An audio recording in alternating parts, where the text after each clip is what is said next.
Oh, quelle triste nouvelle je viens de recevoir là. Ça me fait vraiment de la peine. Mon Dieu, mon ami, vous me semblez tout retourné, que se passe-t-il? Mais oui, Charles, parlez. C'est cette lettre qui vous met dans un pareil état? Mais oui, c'est ce courrier. C'est si grave que cela? Mais oui, on m'annonce la mort jeudi dernier à Paris de Claude Nicolas Ledoux. Il avait 70 ans. C'est fort triste, en effet. Ce cher monsieur. Nous venons à peine de le payer pour les plans du château. Et le voilà qui ne pourra guère profiter de son argent. Ah voilà, je n'osais intervenir dans votre conversation, mais ce nom de Ledoux me disait quelque chose. C'est lui qui a dessiné les plans de votre château. C'est cela même, mesdames, le concepteur de ma demeure.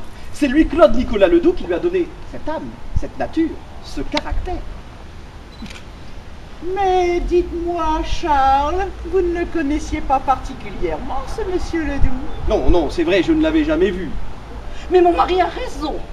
Nous sommes redevables à monsieur Ledoux de nous avoir fait si peu. Notre nouvelle demeure n'en est que plus agréable, avec ses ouvertures, ce fronton caractéristique. C'est vrai que votre demeure fait bien des jaloux dans la région. Elle a un côté artistique d'un nouveau genre. Je dirais qu'elle est moderne, bien dans son temps.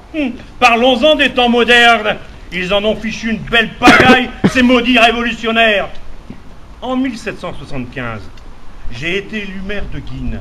Et croyez-moi, il m'en a fallu bien du courage pour tenir jusqu'en novembre 1791. Mais heureusement que vous étiez là, père. Oui. Oui, votre écoute, votre patience ont permis d'éviter bien des écarts et bien des débordements. Marie-Toinette a raison, père. Tout le monde à Guînes vous en est reconnaissant. Mais oui, monsieur de Guiselin, tout le monde. Le bon peuple, comme la bourgeoisie. Madame Grésy a raison. Vous savez, les temps changent, c'est toujours comme cela. Regardez, dans la famille de mon mari, les Lenoir, des protestants convaincus. Hein. Et oui, comme mes aïeux, les de Guiselin. Oui, eh bien, il a fallu s'adapter. Il a fallu révoquer la religion prétendue réformée pour se transformer en fervent catholique. Et si je ne l'avais pas fait, eh bien j'aurais tout perdu. Et je ne serais pas là en ce moment en train de discuter avec vous. Je serais peut-être au fin fond de l'Afrique du Sud ou au Québec. Oh, certes, mais quand même. Leur révolution leur a fait perdre la tête. Ils n'ont plus de repères, plus d'autorité. Et l'église, ils ont tout saccagé. Ils en ont fait une halle au blé. Ne vous agitez pas, père. Tout cela va s'arranger. Mais oui. Et regardez, notre vieille demeure de bien assise n'a pas été brûlée par les révolutionnaires. C'est nous-mêmes qui l'avons détruite pour construire ce nouveau et superbe château. Tiens, mais regardez qui nous vient là. Ne serait-ce pas un révolutionnaire? Mesdames, messieurs, citoyens, citoyennes. Monsieur le maire, monsieur le maire. Madame Lenoir. Monsieur le maire. Madame Grésy. Monsieur de Guiselin. Bonjour, monsieur C'est Dessau. dommage. Oh, Charles. Bien, bonjour. Oh, Marie, toujours aussi esquisse avec ses fleurs qui sont moins belles que vous. Mesdames. Monsieur de Guiselin, je vois que vous êtes toujours aussi taquin. Vous semblez me coller toujours cette image de révolutionnaire. Monsieur Dessau, vous savez bien que je plaisante. Oui, bien sûr, monsieur de Guiselin, mais je sens que vous m'en voulez toujours un peu. Allons, monsieur Dessau. Tout ça, c'est de l'histoire ancienne. Mon fils a raison, monsieur le maire. Ce sont des histoires du siècle dernier. 1793, 21 novembre 1793. Je m'en souviens comme si c'était hier. Mesdames, pardonnez-moi de vous infliger ces vieilles histoires et ces vieilles rancœurs. Mais non, monsieur Dessau, ce ne sont que de vieux papiers. Mais oui, mais il y avait quand même là les titres de noblesse de la famille de Guiselin. Mais oui, hélas. Et je n'avais pas le choix. Les instructions des comités populaires étaient bien claires. Tous les titres de propriété de la noblesse devaient être détruits. Et mon étude notariale était dans le collimateur des révolutionnaires. Ouais, le tout au bout du cercle pour y foutre le feu. Charles, surveillez votre langage. Ça y est, c'est fait. Regardez comme elle est belle. Monsieur Régnier le forgeron vient de l'apporter. Regardez, père, regardez. Quelle est belle. Grand-père, regardez, il y a le nom des deux Ghiselin. Oh, il vous appelle grand-père, comme c'est mignon. Eh oui, encore un effet de la Révolution, ma chère. Oui, il y a la date là. 1806. Mais pourquoi ils ont aussi marqué de la Verdie? C'est mon nom de jeune fille, mademoiselle. Avant d'épouser votre papa, je me nommais Marie-Anne Antoinette Adélaïde de Laverdie. Oui, pardon mère, vous me l'aviez déjà raconté, mais j'avais oublié. Et votre papa est le chevalier seigneur et baron des deux Bernioles, gouverneur de l'ancien comte de Guise. Ne crie pas si fort, étourdi. Si les révolutionnaires nous entendent, ils vont venir nous prendre et nous décapiter. Mais non, les enfants, la guillotine n'a jamais été installée sur la grande place de Guise.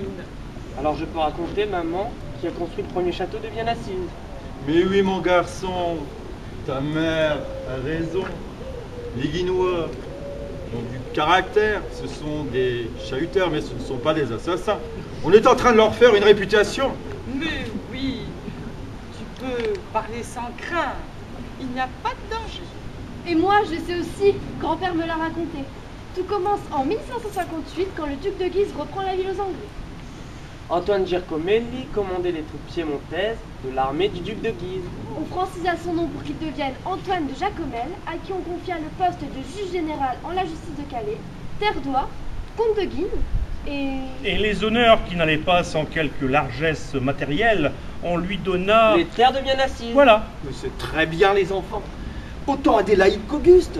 Mais n'oubliez pas, cet Antoine Jacomel fut un brillant juge général de Calais et du pays reconquis.